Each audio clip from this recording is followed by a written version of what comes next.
pinutol. Babasahin ko lang yan eh. Ang unang sulat ni Juan. Salamat Panginoon at syempre sa aking Holy Spirit. Makinig kayo mga guwapa-guwapo mga friend. Ang salita na nagbibigay buhay, nasa Juan ako. Sumulat kami sa inyo tungkol sa kanya na simula pa'y siya na. Ang salita na nagbibigay buhay, narinig namin siya at nakita, napagmasdan at nahipo ng aming mga kamay. Nahayag ang buhay, nakita namin siya at pinatutuhanan sa inyo at ipinapangaral namin sa inyo ang buhay na walang hanggan sa kasama ng Ama at nahayag sa amin.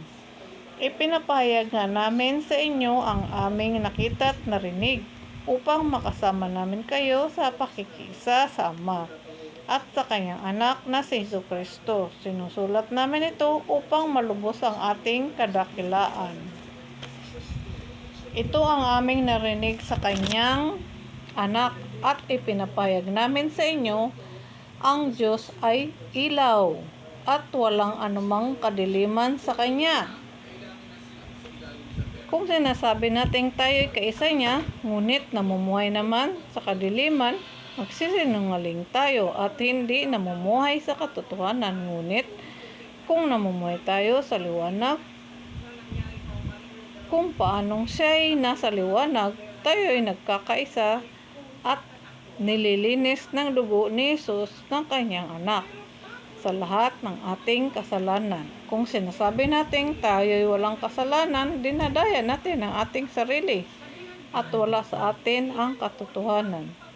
Kung ipinapahayag natin ang ating mga kasalanan, maasahan nating ipatawad sa atin ng Diyos ang mga ito at lilinisin tayo sa lahat ng ating kasamaan sapagkat siya'y matuwid. At kung sinasabi nating hindi tayo nagkakasala, ginagawa nating sinungaling ang Diyos at wala sa atin ang kanyang salita. Amen po. Ito binigay sa akin. Mga binigay sa akin. Ay, kanina pa to. Diba? Nandito na to. Nandito na siya. Sumulat siya sa buhay. Narinig namin siya na nakita, napagmasdan at nahipo. Sumulat kami na sa inyo tungkol sa kanya. Sa simula pa ay siya na. Siya na. Diba? Siya na. Siya na. Siya na talaga. Siya ang ilaw. Siya ang tanging ilaw natin. Dahil hindi naman siya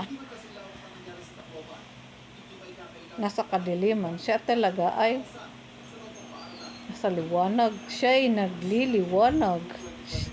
Diyos, walang anumang kadiliman sa kanya. O, diba? Binigay nito sa akin dati, kaya ito, binigay ko na naman to sa inyo. Lahat ng mga pinaulit sa akin, mga binigay niya yun sa akin dati. Kung kayo nakikinig, kung hindi kayo nakikinig at hindi kayo naniniwala, wala akong magagawa. Basta ito yung mga binigay sa akin dati, mga dati. Ngunit kung kayo namumuhay tayo sa liwanag, kung paanong siya'y nasa liwanag, tayo nagkakaisa. Diba? Nagkakaisa talaga tayong lahat. Nagkakaisa tayong lahat kung tayo namumuhay sa kaliwanagan. Kung hindi tayo namumuhay sa kaliwanagan, hindi tayo magkakaisa. At totoo ang lahat ng to.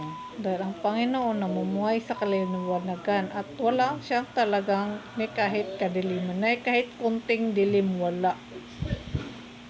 Kaya nga pag nagpipray ako, may nakikita akong bilog na puti tapos merong tuldok sa gitna.